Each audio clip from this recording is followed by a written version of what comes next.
Ito pala yung laman ng ATM ko ngayon ay 500 lang ang i-withdraw ko pero naka-withdraw ako. Nag-balance link ko ito. Para mag-withdraw ng 100 MOP dito sa aking ICBC. Gagamitin ko ngayon at nandito ako yung pinaka-latest na ATM. Pwede kang mag-deposit at saka pwede ka din mag-withdraw ng pera dito. Nandito ako sa mismong ICBC.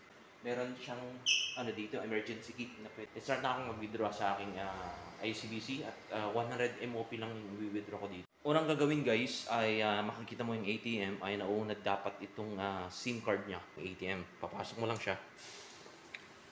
So nandito yung information na susundan mo lang. Ay maglo-loading yung ATM. Pagkatapos ay kung gusto mong mag-withdraw or mag-deposit pala ng pera dito, ay pwede mo siyang ipasok yung pera dito kung ito yung option na gagamitin mo.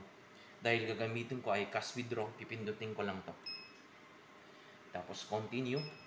Pan yung password mo dito guys. At ipapasok na natin yung ATM na yung password natin sa ATM. 6 na digit lang. Then option natin ay yung enter natin. Susunod dito guys ay may cash withdraw, electronic cash transfer, balance inquiry. Ito yung option na gagamitin ko guys ay cash withdraw. Tapos may mga option dito guys na pwede kang mag-withdraw ng Hong Kong,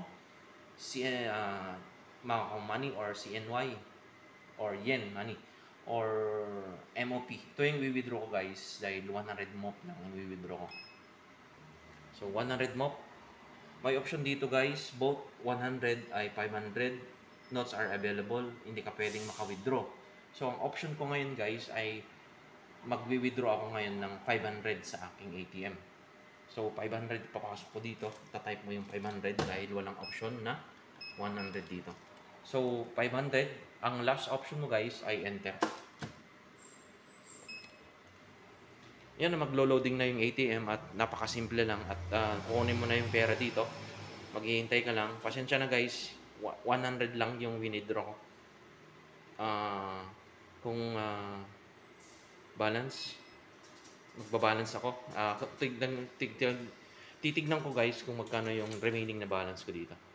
So 500, remove card, then lastly yung pera. Ito, naka-withdraw na tayo ng 500 guys sa ating ATM dito sa ICBC. Malapit ako dito sa may San Malo, malapit yung ginagawang hotel. Na lalabas na ako guys.